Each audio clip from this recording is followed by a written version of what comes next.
Okay, it's a countdown, and we are recording. Cool. This software Zencaster is different than what we've been using. We've been doing the free trial roundabout thing to try and figure out what we like the best. But Gotcha. yes. All right. Well, hello So on this bonus episode of the Dungeon Bros podcast, or I don't know what clip I'm going to use in the regular podcast, but I'm here with Wyatt of Typical Gemini on TikTok. Hello. Hi. This is Hello. this is such a fun time. Sam and I talk all the time about how we like to talk about Magic the Gathering. Because it's awesome. Yeah. Well, it's an important part of Wizards of the Coast, and we want to acknowledge it on the podcast and talk about it. But we are not very well versed in Magic the Gathering in the slightest. You, on the other hand, quite a bit of expertise. Yes, I started playing in 2016, I want to say, Okay. maybe 2015, like right at the end of that. So yeah, I've been playing for quite a while, and learning new stuff all the time.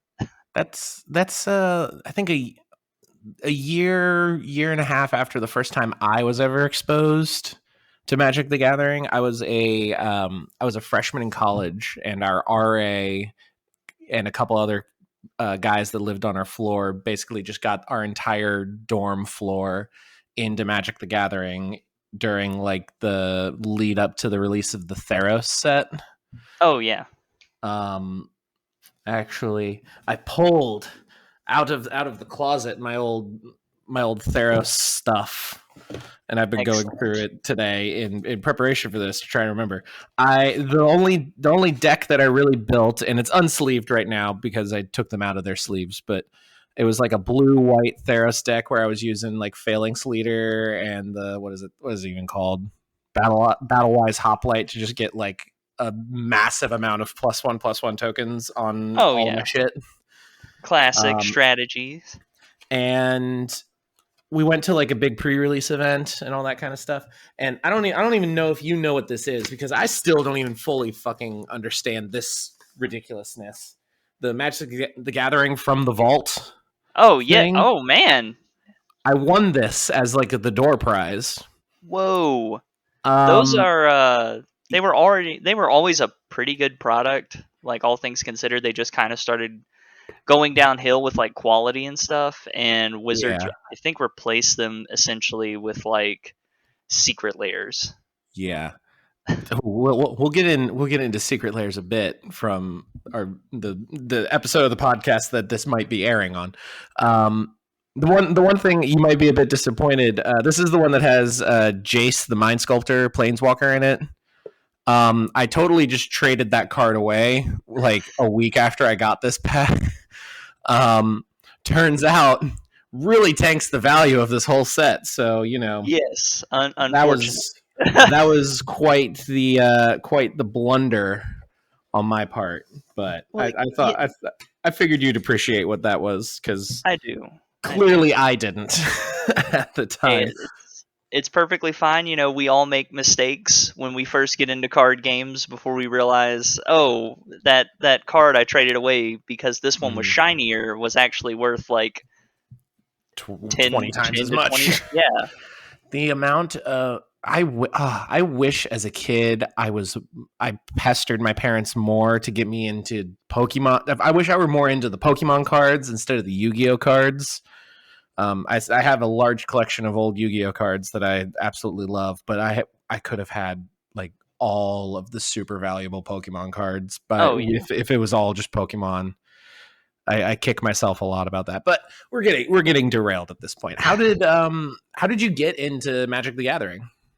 For me, I was always kind of interested in it, and I have a similar story about the first time I played, which was in high school. A bunch of my buddies, we had formed a Yu-Gi-Oh group that we would kind of go to nationals and play like that. It wasn't anything super huge, but shout out to Team Shadow Force. And they played then, and what they played was a modified version of it. So I went to Walmart and bought like a little, I think it was Mirrodin block starter deck, and they were playing where if you had lands in your hand or on top of your deck, like you could just keep playing until you had hit a creature card or something to play, and that Oh. was wrong because that deck did terrible, and I was like, well, I'm bad at Magic. I'll never play this again. And then literally in 2016, that's when I really started to get into it again because a buddy of mine was getting into it, and he was like, hey, let's jump into this together. And I was like, sure, we'll just buy a fat pack and we'll build like 2 decks out of it and try that. Mhm. And then we played correctly that time, and I ended up loving it, even though I lost every single time. Uh, and where I was living at the time, my LGS was like right down the street. So Oh, when I that's discovered really that, nice. oh yeah, when I discovered that, that's when I started going to pre-releases and kind of learning about different strategies. And I just started consuming a lot of Magic the Gathering content. Mhm. Tolarian Community College, I think it was the Mana Source at the time. They're no longer doing videos. Command Zone, just consuming as much as I could get. And then we moved, and a buddy across the street where we moved was starting to get into it, and I would go over there and play. And he's the one that actually got me into Commander, which is like the format I play the most now. That format is the one that I feel like I would enjoy so much more than any of the standard formats, but there isn't like a real I, I don't know if I could even begin to fathom how to build a deck. It's okay, so the rules of Commander are you have your commander that you basically can summon anytime, right? Yes. And if they get destroyed, you can summon them again, but it costs more. Yes. And you can only have a single copy of every card that isn't a basic land. Absolutely. Yep. And it's 100 cards. 99 plus your commander. Yeah, 100. That I don't even know where I would begin to create any sort of cohesion there, or is it meant to just kind of be chaos? It's sort of meant to be chaos. What's a really good thing about the format is it gives cards that had no place in, say, standard or modern or anywhere else a home to really shine. Mm-hmm. Um, but in recent years, it's kind of wind down more so from what used to be like the big splashy format. Like Commander used to be the format where you would see a lot of like 8 drops, 6 drops, just like huge things, and that's what drew a lot of people in.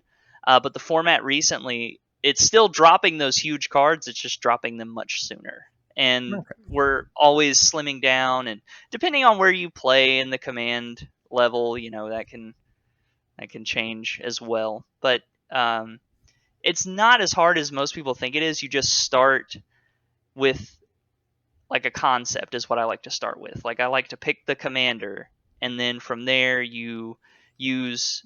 There's several resources I use, such as EDH Rec or MTG Goldfish, Mhm. Tapped Out, Moxfield, things like that. And from there, I just kind of assemble cards that synergize really well together. And you'll have some staples, I guess, if you're playing in certain colors, things that just slot in no matter what. Like a lot of people slot in Soul Ring automatically. So there you go, 98 cards to go. The Commander Yeah. and Soul Ring. Is so and you can do any card from any like any past version, any past set, right? Yes, there's like a small ban list, but it's nothing super crazy. So I could go in and actually take my Theros cards and create something somewhat cohesive. Oh, absolutely. Obviously, I'd only I get was. my one precious failing soldier, but Oh, you know, don't worry. There are. If you enjoy that strategy of like there's oh flooding with +1/+1 oh counters, like there's just flooding the board. There's so many commanders that do that. You are the you are in good colors. I so I played. I previously have played Magic the Gathering Arena on my phone. There was like a solid 2 month period where I was playing it like very religiously, and they make it very easy with the starter cards that you get and the very easy to get stuff to get that like +1/+1 strategy with blue and white going. And so obviously I gravitated toward that because that's what I recognized. But I found that is specifically in Magic the Gathering Arena, or this may be Magic the Gathering at large too, that the power creep as the sets have gone on, like it was a challenge to learn Theros, but for the most part, when it came out, it was your standard Magic the Gathering, and it just kind of had a flavor. of Greek mythology to it, and not really any crazy mechanics. But when I look at the state of Magic the Gathering now on Magic the Gathering Arena, especially with the D&D set adding in just a crazy number of new features, it doesn't feel very beginner friendly anymore. And are you worried about, do you agree? Are you worried that it might Uh, be more difficult to get the game to grow more? I there are times when I kind of worry about it like that, but for the most part, I've recently taught two other people that I work with how to play, Mm. and one of them absolutely just fell in love with it. Like I taught them to play like a month ago maybe, and they're already like 5 or 6 commander decks deep. Like they are just full in. So it's not so much that it's not new user friendly, because at its core, the great thing about Magic the Gathering is it is for everybody. You can I can literally sit here with this massive box of cards I have Nice. and probably throw something together that's at least passable, Hmm. you know. So it just depends on how advanced you want to go. You can do really easy, really simple stuff like a token strategy. Just make a bunch of tokens. Or I'm a red player at heart, so Hmm. things where you make goblins or deal Yeah, direct yeah, damage is really where I tend to be. yeah. I would like And to. I would like to swing with my 37 goblins that I have on the field, please. 37, those are rookie. We got to get those numbers up. Uh, but it's what's a good thing about them is they always kind of backpedal every now and then and put out like a very user friendly set. Hmm. So Dungeons and Dragons is probably not the best place for most people to like dive into the format, because, like you said, they do introduce a lot of different keywords and stuff. They're just trying to be on flavor, Yeah, um, and they're not actually like real keywords like you would be like Death Touch Flying, Trample, stuff trample. like Yeah. that. But they are just like a huge wall of text. Hmm. So I'm kind of predicting that maybe in the next one, either Dominaria United or even Dominaria Jumpstart, we'll see kind of a return to more simpler mechanics and have like really big splashy things in there, but not make the whole set just like a wall of text to read. So do you think the complexity is more specifically with Sam and I's focus on the Dungeons and Dragons set specifically because that's more thematic for what we like talking about? It can be. It can be. Like I said, the Dungeons and Dragons sets have a huge wall of text, mostly because of the choices, which again, the more you play Commander, the more you'll realize cards that give you multiple choices. Mhm. That way, it's never really like a dead card in your hand, like something you just can't play. Now you're like, Yeah. okay, well, maybe I don't want to venture into the dungeon, but I want to greet the goblins. And instead of exiling the top 3 cards of my library and playing one, I'll make 2 goblins or something. Hmm. Um, but another good thing Wizards does to really get people into the game, the format that I've helped the most people get into is Commander. And their Commander precons that they make are phenomenal. Like they are so great for new players because they come in and it's all streamlined. Like they Hmm. used to be a real mess. The first couple ones, the first couple ones put like shotgun blast against it and was just like it's gonna do one of these things, but Yeah. none of the things it's gonna do very well. Versus what they've done now, where it's almost all synergistic with the commander. Mhm. And I'm sure part of that is the freshness of the format at the time. Commander is like very, very new to my understanding, like within the last decade. I don't know exactly when it started, but I know that it's been around for a while because the commander came about because of Elder Dragon Highlander, which is the EDH Mm. term of it, and it was the Elder Dragons, like original Nicol Bolas and a couple of the other ones that were 7/7s, Hmm. and they would be able to attack 3 times, which is where the commander damage clause to win comes from. Dealing Okay. 21 damage to somebody 7 times 3. So you would attack someone with your commander 7 times. Okay. And it did take off in popularity though within the last 10 years for sure. I just looked it up. The format originated in 2011. Yeah. Okay. So So we yeah. both Right. could. I could have been learning how to play Commander at the time, but it would have Oh been yeah. very new. Um, okay, getting off of Magic the Gathering generally. You were watching us as we recorded the podcast live. Were you there for the new Secret Lair The Fortnite release? Secret Lair. Oh my god! Just Everyone victory royale. please no. I get I get that it's just like existing cards, and then they're just putting new art on it and theming it around things. But like, come on, right? Yeah, no, It's that's actually we were very lucky that that's all they did was just reskin yeah. cards in Fortnite, because they have in the past made completely unique secret Oh layers that have no. not had magic equivalents. Like Oh the no. two that come to mind are the Walking Dead secret layer Hmm. and the Stranger Things. Now they did later print the Stranger Things into Innistrad, the newest Yeah. Innistrad, but the Walking Dead, I do not think they've yet to get a Magic the Gathering equivalent.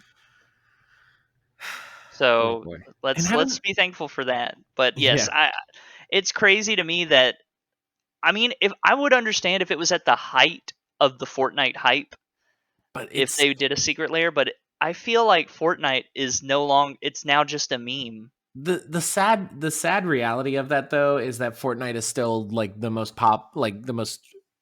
profitable game in existence right now.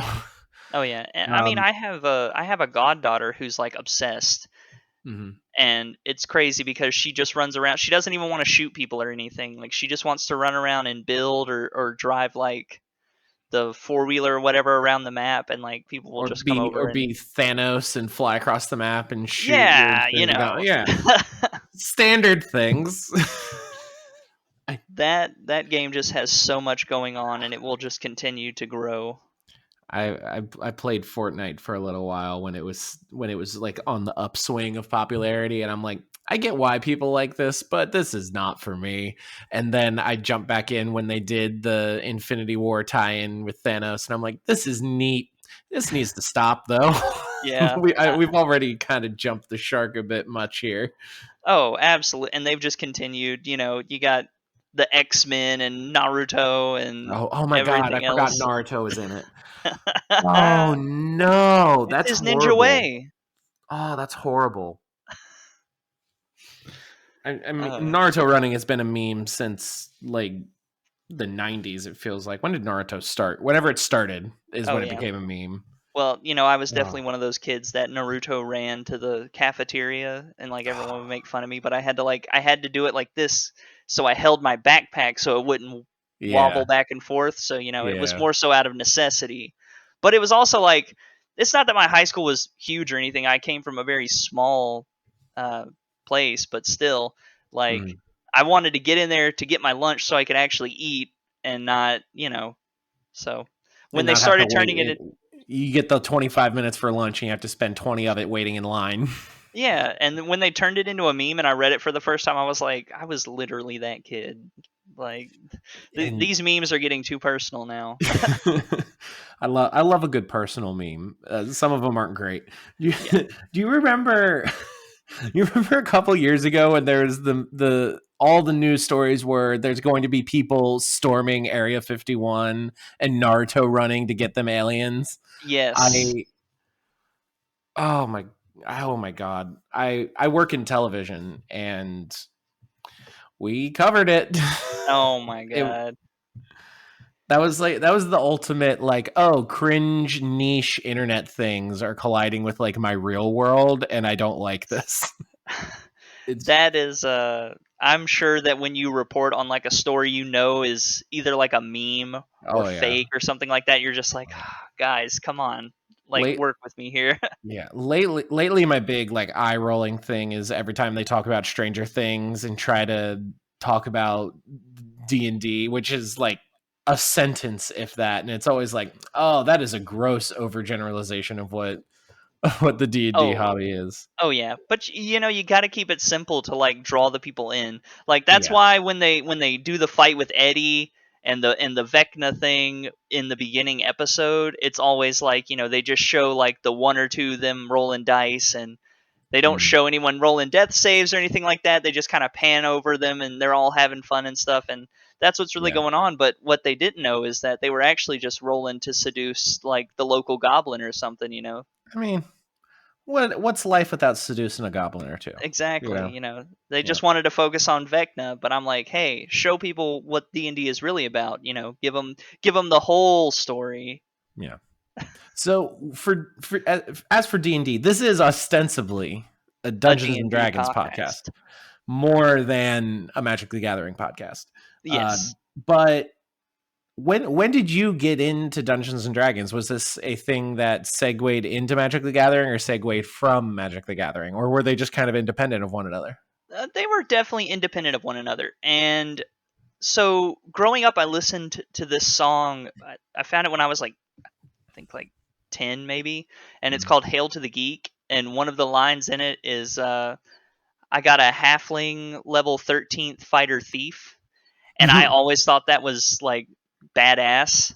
And every time I would go to Barnes and Noble, you know, I'm looking at all the cool books and I'm like, oh, look, this art's amazing. It's blowing my mind. And my mom was always like, no, you know, that's like a $40 book. Let's put that back. Uh, so it was something that always kind of sat in the back of my mind, and I told myself, I was like, one day I'm gonna at least try D&D. It seems like something I would really like, as you know, as the theater kid to D&D content creator pipeline Mhm. goes. But Oh, the classic pipeline. yes, obviously. But the funnily enough, the thing that finally made me go back to it was the first season of Stranger Things. When they did their D&D thing, literally after I finished that first episode, I looked over to my wife and I was like, I am going to find people to play D&D with. I have Mhm. to at least try once. And sure enough, the next day I was talking about the first episode of Stranger Things and I brought up D&D, and one of my coworkers who lives up the road from me, at the time he did, was like, Mhm. "Hey, me and a buddy were about to do a one shot, and we got one other person. You know, do you want to get in?" And I was like, yeah, I want to get in." The So serendipity. Love yeah. it. And to be fair, at the time we were playing, like, I guess now that I know more about it and everything, it was like D&D light, because Mhm. he wasn't really doing, like, he wasn't hard and fast on like the rules of what spells do if you needed components, um the role play aspect and stuff like that. That was something that kind of came out later, but from that first session I was hooked. And me and the guy they brought actually ended up talking afterwards, and we formed a group, and that's the group that I still play with today. Wow. That's awesome. Oh yeah. I also had a long-standing group when I decided I need to play D&D all the time. As most people have to do, I was like, well, I have to DM this because I'm not just going to find someone that'll do it for me and let me play. And only very recently has that group finally decided I think it's time that we be done. So that was a bit of melancholy there, but that's awesome that you still play with your same group. That's Oh, crazy. yeah.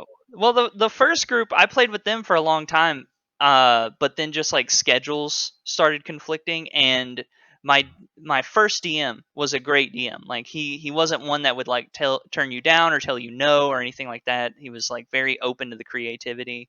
Because Mm. like the very first time he was like, "I'll DM for you," I was like, "Hey, I'm gonna send you a little backstory. Is that okay?" And then, 3 pages later, I've created my one shot character, Yeah. who is a drow necromancer. So Oh, and yeah. very interesting first choice of character.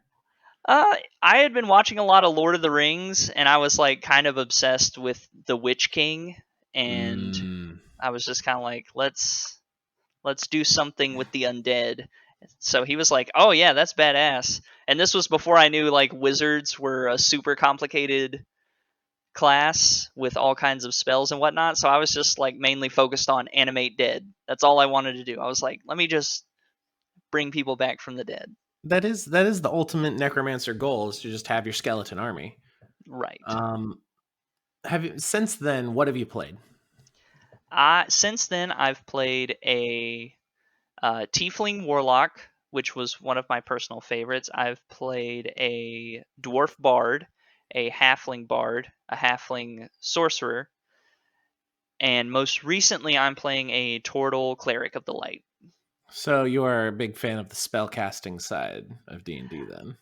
The bards were more so because I knew I watched a lot of Critical Role, and I really like Sam Riegel's character, so bards just kind of was something I gravitated to as someone who likes to parody songs and whatnot. Mhm. So that's where I went. The spell casting, like I said, my DM at the time was always really light on that, so the spell casting was just like, hey, just however you want to do it, that's how it happens. I'm like, cool, you know. No, that's But pretty sweet. as I learned more, I started going more towards the martial classes. Like my tiefling warlock, I would say was like the first real dive into Dungeons and Dragon, like Mhm. the hardcore rules and everything like that. So he was mostly Eldritch Blast and hit things with a really big sword. A hexblade or He was a Fey Pact with a uh, blade boon. okay, okay. I have a half orc hexblade warlock that I play right now. Who we recently leveled up to level 5. Recently, it was like 3 months ago, but the last time It's recent. All recent enough. I was gonna say that's how all sessions work. You can just be like, "Hey, recently," and it's like, "Dude, that was a year and a half ago," and you're like, "It's recent, okay?" Yeah, it was like 3 weeks ago in game. Calm down. Yeah, But yeah, that I've always been attracted to like that Gish style sword and sorcery kind of thing. And I'm trying to if I end up the next character that I end up playing, I'm going to try and get myself away from that. I haven't really played like a pure martial with any amount of significance before. So I want to try and do that. And I say pure martial as the class I'm looking at is ranger, which is already a half right. caster. Hey, So you got to you know, start somewhere. And it, funnily yeah. enough, that's kind of how I ended up as my total cleric, because Mhm. I've always been like a wisdom as my dump stat type character. Like they've never been aware of Yeah. anything. Uh, and when I played my warlock, I really liked the dynamic that we had going between the patron and him. So I was like, okay, well, how do I turn that into like something else? And I was like, I want to be able to cast fireball. So let me look at what can do that. And then boom, Cleric of the Light showed up. A classic. Yeah. And then that was around the time with the controversy where everyone was talking about how it's messed up that turtles only live like 40 years. Yeah. And But I real life tortoises live to be like 300. exactly. So I told my dungeon master, I'm like, tortoises only live to be 40. He's like, no, they don't. I was like, well, that's what it says in the book. He's like, yeah, well, they actually live to be hundreds and hundreds of thousand years old. I was like, all right, cool. Then that's how we'll do it. Because I wanted him to be an old man. So when I looked up how old turtles were, I was like, there's no way they only live to be 40. Yeah. I like that kind of laissez-faire sort of mentality with DMing. Have you tried DMing yourself at all yet? Yes.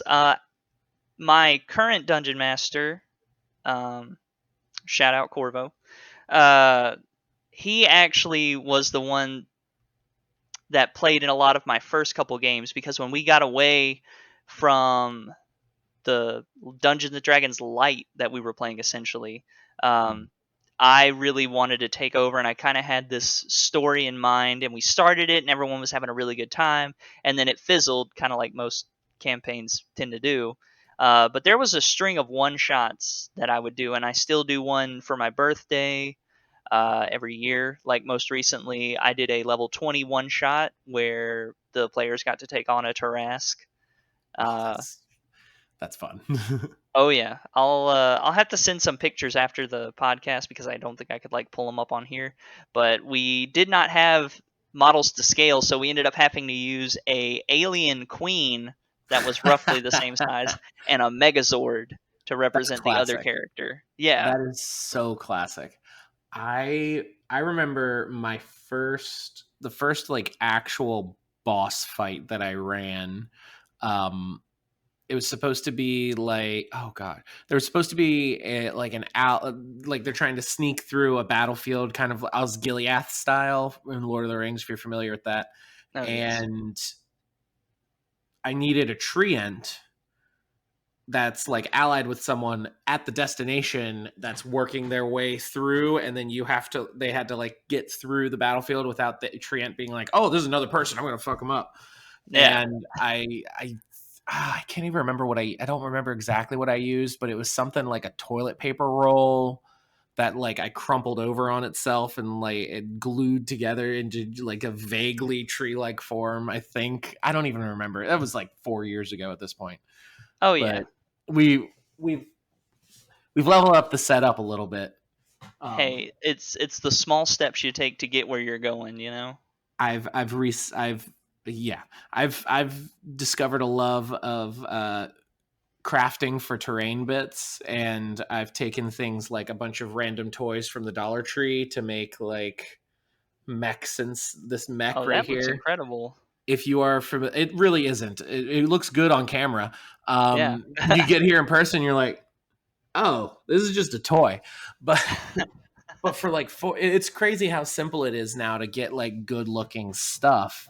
Um, that was the first boss for I don't know if you're familiar with the Explorer's Guide to Wildmount, but one of the Yes. adventures in the back there, the Dangerous Designs, that takes place in Hupperduke. You have to fight a kind of deranged mad scientist guy in his giant mech that's like fucked up and barely kind of working. Well, that Just sounds just phenomenal. it was a fun encounter, and I was really proud of myself that I'm like, I took the time to build this and paint it and make it look pretty all right, and we're going to use it once, and then it sits on the shelf for the next decade and a half. Do That is you it's something. It's yeah. something.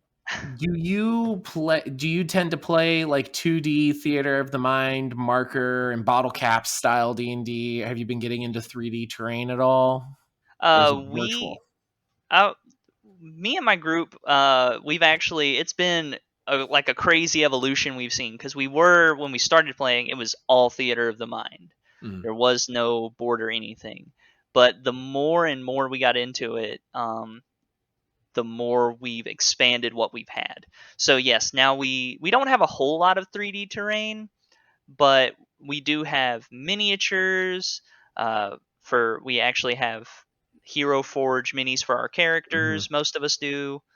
Um, and like even myself, I tend to go on Etsy and just anything that kind of looks cool, I'll pick up. Like this little rotting corpse dude. Ooh, that's Yeah, gnarly. I love it. isn't it? One of my players painted him, and I told him I was like, just make him look absolutely like flesh colored but disgusting, That's and he nailed that's it. horrifying. Yeah, and then unfortunately, I was showing it to my son, and he grabbed it out of my hands for just a second, and it ended up breaking off one of his arm and his little butcher axe. I But mean, I just have to get it and fix it. it's like that sometimes. Oh, it is. Um, Like I show him these all the time because I want him to like love them like I do. So I try yeah. to every opportunity I have show him magic cards or my Dungeons and Dragons stuff. He really has an obsession with my dice, Mhm. but it's mostly because they make noise when he shakes them. Oh, yeah. He's not. Is he not trying? He's not trying to eat the dice. He used to a lot more. Now it's mostly shaking them for noise. But Because if they do spill out, he will. If you're not watching him, he will try to eat them. because not to quote my roommate Sam, who was referencing Hank Green, but don't eat dice. No, Don't eat don't eat dice. dice. Don't eat dice. Um, this is for you specifically. If you're looking to try and get more minis, what what I've done to kind of expand our collection a fair bit, and also because I'm scared of painting. Are you familiar with? This is from back in like the mid 2000s. There's this Lord of the Rings hex combat game where it had all where you could buy like the booster packs of pre-painted miniatures, and they Yes. had these hex bases on them. What we've been doing is we've bought lots on eBay for like 20 to 30 bucks, getting a collection of minis that are already pre-painted, and then just chopping them off of their hex bases, and then just putting them on like standard D&D Oh, that's bases. incredible. And it's so simple, like shockingly simple, And it's allowed me to experiment with like basing techniques and adding grass. And I did a couple, like this one, I don't know if you can even tell, but it's got like a little resin pour on it to make it look like like Legolas is standing next to a river and doing stuff. And you can get like Rohan type things that are more like woodsy, folksy guys. You can get soldiers. You can get a bunch of orcs. Like the variety is very, very awesome. And for like $100, we probably have like 50 to 70 painted Whoa. minis. A lot of them aren't on bases yet. They're still, I just chopped them off their old ones and just threw them in a box. Like, I'll get around to these. Like, Yeah. Saruman wielding the two staves is going to be a bit niche. So I don't think I Right. need to put him on a base right now. But yeah, Yeah, if you're absolutely. if you're looking for more pre-painted stuff that's easy to just get out on the table, look into that. I recently bought. I'll, There's I was just gonna say I'll definitely have to check that out. I'm sorry to keep cutting you oh off. no, this is all free form. It's totally fine. And I recently bought a lot that was Hero Clicks Lord of the Rings miniatures. The paint job on them is not nearly as good as the Hex Combat game, but the reason I got that lot is because it had large wargs, and those can pass off as large wolves or dire wolves, which are very common, and a couple of them have riders on them, which is cool. And we it's hideous. The paint job on it is horrible, but the Goblin King from The Hobbit, it's Oh yeah. so big, but it is so ugly. It's Oh like god. really not good. That's gonna be one of those like, all right, we're gonna like add some shit to this. We're gonna Yeah. cut things off of it and repaint it and the whole kit and caboodle. Give him some pizzazz. Exactly. Pizzazz them up. Before we move on, you're out of focus a little bit. You might want to put your Oh, hand up to the lens there. Get a little refocus adjustment, come maybe. on, you camera. Work with me. We're not running a professional operation here. We're just vibing and talking about nerd shit. Yes. Pull Did that help any? that. That's fine. We'll move on. Okay. I'm um. trying. So you are one of the D&D TikTok creators that one of the first ones that I saw. I think the first one I watched was Alec the Bard. Came across my For You Excellent. page, followed shortly by Mr. Kurtwise and Papa Lycan. And then it was very quickly, my feed was filled up with like you and Whipjack and role playing degenerates and Run DMG and all that kind of stuff. And I looked at that collection of people and I'm like, wow, these are all my people. That means we can totally do this, right? Absolutely. Like it was um incredible to kind of see the community because at first, like you said, scrolling through, I saw a lot of the usual suspects of content creators, but nothing really. I wasn't even gonna do TikTok.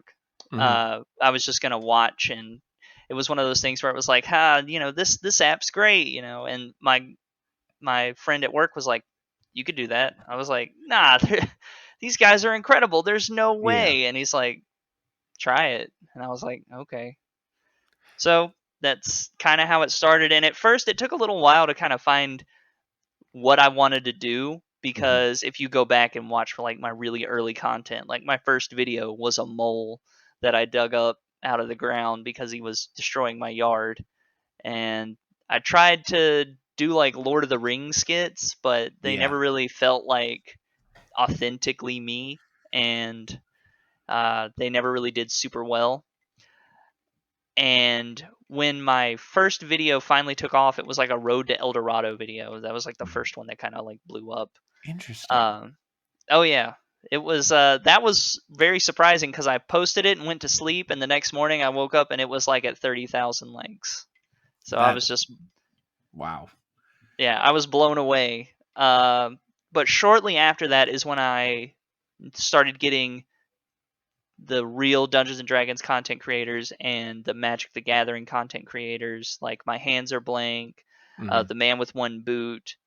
Um, trying to think of a couple others because there's just so many. They really Um, are.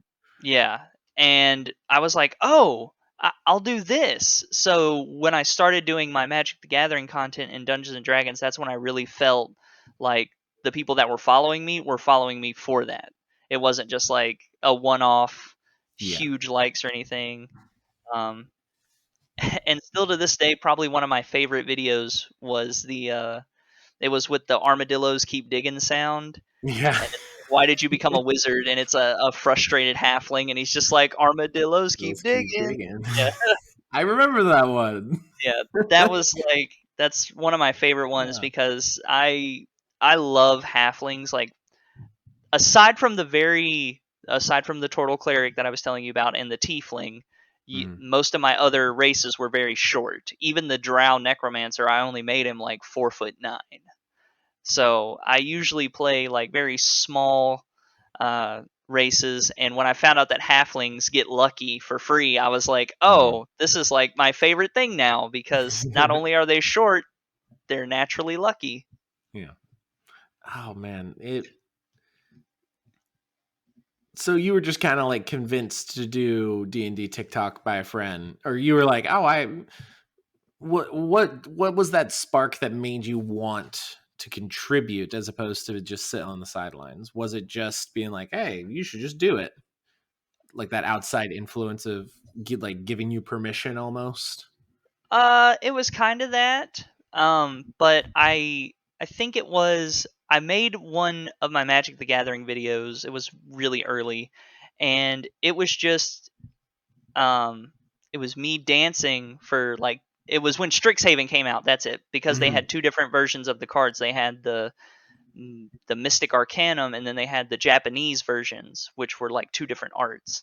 Yeah. And I used the sound that started with like the Billie Jean is not my lover, and then it transfers into uh, the I think it's the opening for Demon Slayer, if I remember correctly. I That could be sounds wrong, right. Yeah. but I did that, and a lot of people were commenting and really enjoying it. And I told my wife about it later, and she was like, "Well, yeah, you talk about that stuff all the time. Like, why not make it content?" And I was like, "Oh, that's a great idea. Like, use that." So that's where the Magic the Gathering Dungeons and Dragons content really took off. And every now and then I'll Mhm. do like a one-off thing of something that I think is kind of funny or something else that sparks my interest.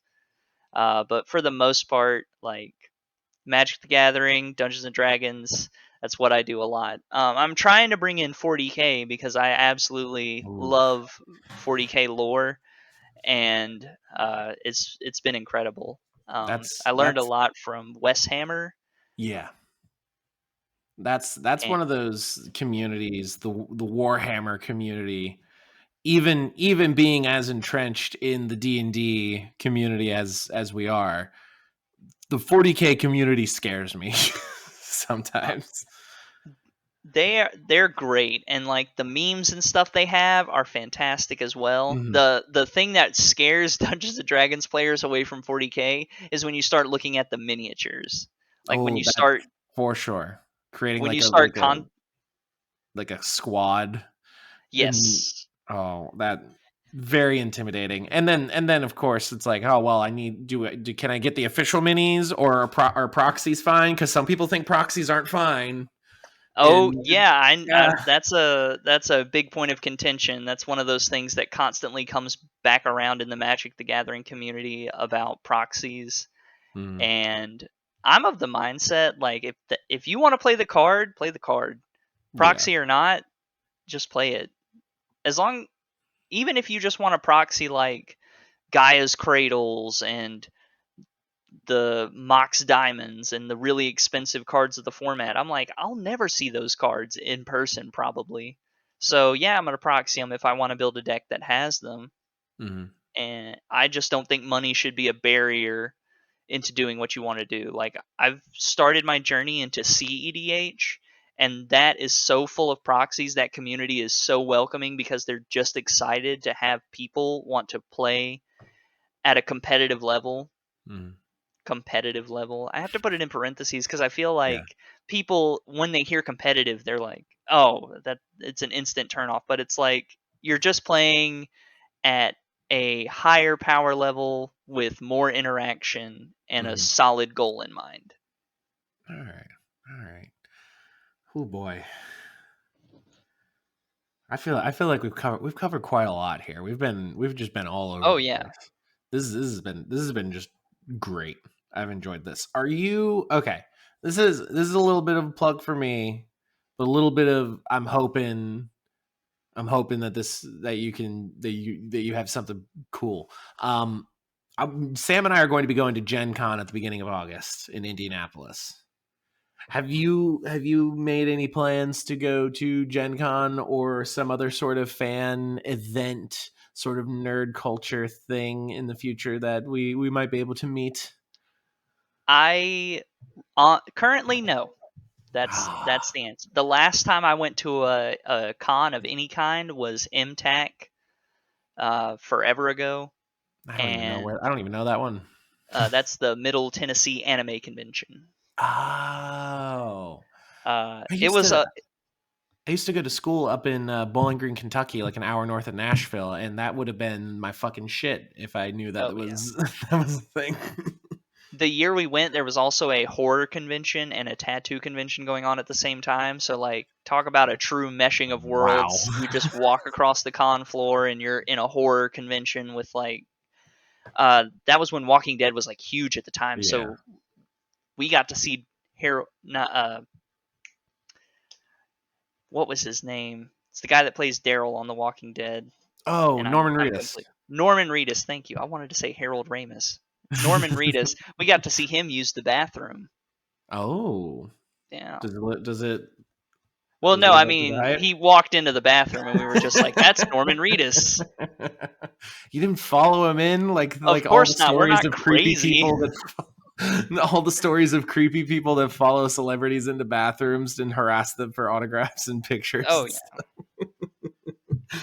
Oh man, I Uh, feel like the Venn diagram of like anime convention attendees, people that like tattoos a whole lot, and people that like horror a lot, like that's almost a circle, right? it is almost exactly because they have something for everybody. If you don't Mhm, like this, there's this. If you don't like this, there's this, and there's no way you don't like at least one of these three things. mhm. Oh man. Um, well, is there anything else you want to talk about, Wyatt? I just real quick to circle back to that. It's not that I'm opposed to going to these things. It's Oh just yeah, very much work, and family. my son just turned 18 months, so Yeah, we have that. that's very Uh, fair. but the more I do TikTok, and I really want to say thank you for having me on, Of uh, course, we because love you. We love your content. We want to get people. We mostly are doing this as an excuse to just actually meet the people that we admire and vaguely interact with on the internet. So thank you for coming on. oh, it's no problem. It's just so nice to one of the things I kind of battle as a TikTok creator, and it's something I Mhm, try not to let get to me too much, is when I don't feel like I'm contributing enough to the community or like being a part of it, where I'm just throwing stuff at a wall and people like it, and I like interacting with the people too, but mhm. getting to talk with other content creators or making something that is part of the community is really enjoyable. Yeah. Well, thank you so much. And we want to spread the good word of the typical Gemini, which oh my gosh, reminds me the this is what I wanted to lead off this whole discussion with, and I completely forgot. As a typical Gemini, that implies the existence of an atypical Gemini. Yes? Yes. Now now why how are you sure that you are in fact the typical Gemini and not the atypical Gemini trying to pass themselves off as a typical Gemini? And then second to that, does the existence of the typical and atypical Gemini also imply the existence of the typical atypical Taurus? I'm an Aquarius. Am I a typical Aquarius? Am I an atypical Aquarius? Like I there's a lot of questions that your name brings up, and I feel like you haven't adequately addressed this online yet. So please, the floor is yours. I was going to say no one has asked, but the atypical Gemini is actually the other part of a Gemini. Gemini is two. Oh, You get typical and atypical. Unfortunately, there are no other atypicals of the typical that I'm aware of. So it's just Gemini that has it. I'm sorry. wow. That was a much deeper and serious response than I was expecting. Well, It was it's funnily enough, like my name came from uh, League of Legends. mm, I'm an avid player, and me and my oh, buddy always had matching names when we would play because we would duo together a lot. yeah. And when we finally changed our names for the last time, we were typical Leo, and I tried to be typical Gemini, but the name was already taken. So I had to be typical Cancer. But I Mm. liked, yeah, that name actually ended up getting banned. I unsurprisingly. Yeah, but I would always tell him, I'm like, I'm not Cancer. I'm just saying it's, I'm a the Cancer. I'm crab. not Get it? Cancer. Yeah. Yeah. Uh, but typical Gemini, I really liked it, so I started using it for like all my socials Mhm. and everything. So that's Now, where that came from. the revelation that you were a league player, I might have to scrap this whole interview and do nothing Oh with it at this point. yeah, Um, understandable. but Understandable. The usual response. I'm impressed with how just openly you admitted that to me without fear of the ramifications of what that might hold. I very much respect that confidence in yourself. So Well, very when well you've been done. playing for, let's say like 8 or 9 years, it's a pretty big part of who you are. Oh man. Oh man. What was that? Arcane. I assume you like Arcane. Absolutely. I feel like everybody likes Arcane. I have no desire to watch it, not because I think it looks bad, but because I'm biased. Oh, about who it's about, or just the game in That general? there's any sort of tie to League of Legends in any way, shape, or form. Totally not that I already have a very packed content schedule for consumption and struggle to fit anything new in. Yes. But okay, now is there anything else you would like to address before we adjourn for the evening here? Um, no, I think we just about covered it with our minis, magic, and everything else. You did mention at one point bringing up secret layers. Oh yes, that was for the Fortnite, the secret Okay. lair Fortnite. You've got a fancy secret lair you want to show Uh, off? Not what I want to show off. I was hoping to talk about the 40K secret layer that they keep Oh my going. gosh, I Yeah. completely forgot about that. Yep. It's something that is now like a crossing over of two passions. And I'm super excited to see what cards exactly they plan, because I'm really hoping, fingers crossed, that the orcs, which by the way, my favorite army, just I'm throwing that out there. unsurprising. Yes. Chaos incarnate, and yeah, I'll do that, Mm, but not actual chaos, but chaos nonetheless. yeah, Anyway, I small hope C that they chaos. yes, I hope that they take cards from Magic and put them in with like different reflavorings, different skins and Mm, stuff like that. And one of the things I hope to kind of move or continue to do, because I've already done one on TikTok, is start to turn 40K factions or certain things, give them like a general idea of what Magic cards they could be. This is what you okay. could potentially see in this set. Yeah. With Age of Sigmar, that's like a pre 40K thing, Mm, so that's more of knights and the classic goblins, and not guns, but spears, swords, weapons. And from Sigmar, my favorite is the Skaven, which are rat people. And I'm hoping that with the 40K secret lair of Age of Sigmar, because that's one they're going to do, uh, that Maronar gets a reprint as one of like the Skaven lords. that that sounds like something that's cool that I have no touchstone for. So what about y'all with Magic the Gathering, what have y'all done exactly? Like in recent, like the last Yeah, just year. recently or Sam I he would have to tell you more himself, but I believe he only briefly got into it, kind of similar to us, but even less yes. in college, I think. But for me, it was kind of this perfect storm of I'm in college, I want to make new friends. This is what like there's 20 of us doing this, and we are going, and it's like I'm not really interested in learning how to play Magic the Gathering, but for $20 I can hang out with a bunch of guys for 4 hours, and we're going to do a draft and build decks and play Magic the Gathering and figure it out together. And then Theros being like a theme of Greek mythology that I really like drew me in. And then as the 2 semesters that the rest of their freshman year went on, people just kind of fell off of it because it was like, oh, okay, we now have our established friends. I wasn't really into this game and moving on. But I dug it. I dug it when I played it.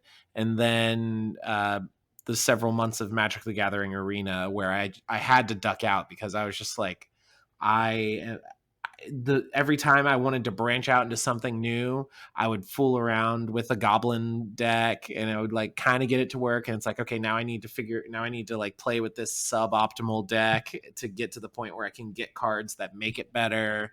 And then like, oh, this card will be really cool, but then it doesn't really mesh well with these other like sorcery instant. And it became very overwhelming very quickly. Uh, and anytime I tried to play, if I played against bots, it was way too easy. If I played against people, it was way too hard for a lot of the time. When it was competitive and close, and I felt like we were kind of on the same skill level, it was good, but it was just a lot. Well, ideally, that's where you would want to be, and that is one of the drawbacks. Like, don't get me wrong, Magic the Gathering Arena has gotten so many more people into it, which is great. I love that. But one of the problems it does have is it is very money driven. It's Oh very yeah. microtransaction driven because once your deck, if you spend all this time grinding out games to buy the packs to get the perfect deck set up, and then a set rotates out, there goes like a good portion of your deck. Hmm. And now you have to start over, it feels like, unless you want to sink real money into it at some point. Um, but the reason I brought that up is because there there are budget decks for Commander that you could look at, and I think that would be something you would. Commander is something you can kind of enjoy no matter what. Okay. Since I can tell you have a camera, there is Spell Table. Um, Hmm. there's games that get played on there all the time, and even if it's just the two of you, I'm sure you have other people that would be around you that you could con into playing Commander Look, as well. we already have like 2 to 3 expensive hobbies that we like at this point. True, true. But The throwing. I would definitely be interested in doing some virtual but not true virtual but like with cameras showing a play mat with our actual decks Magic the Gathering Oh yeah. sometime with people that like actually get it and can kind of help us work through it a bit. That'd be a really fun time. I'd be very Okay, good. interested. I would be if y'all want to, just find a legendary creature that you both enjoy, and I'll whip you guys up like a budget deck or something. At Oh. least like a deck list for you guys to kind of get in. Hmm. And I will keep it $20 or less. So Oh it's not a damn. super huge investment. Yeah. Well, that's Okay. one of the things I really like to do for players, and just for myself, because it's kind of like a good exercise for me, Mm. is building decks on a budget. Again, like I said before, I really like to make Magic as accessible as possible for anyone, and price is usually a barrier for that. So I try to build my budget decks $20 or less most of the time. Right now, the lowest I've ever been able to get is $8. That is impressive. I mean, obviously, you're going to get some cards that are like 10 cents, but Right. generally speaking, that is quite the feat, sir. Very well Well, done. thank you. But that just goes back to strategy, because it's difficult to kind of get like really deep into the meat and potatoes of this, and I know we're already running a little long, but We're fine. okay. But certain strategies in Magic the Gathering tend to lend themselves to a cheaper budget. So if you wanted an artifact deck, that would kind of eat most of the budget because artifact cards tend to run a little higher because you can run them in Mhm. anything. And it's a popular strategy. Same with aristocrats. But things like pump spells and tokens and different kinds of strategies like that are on the lower end of the scale. So, like that $8 deck I was talking about is mostly a bunch of pump spells and a creature that cares about how big its attack is. So, Mhm.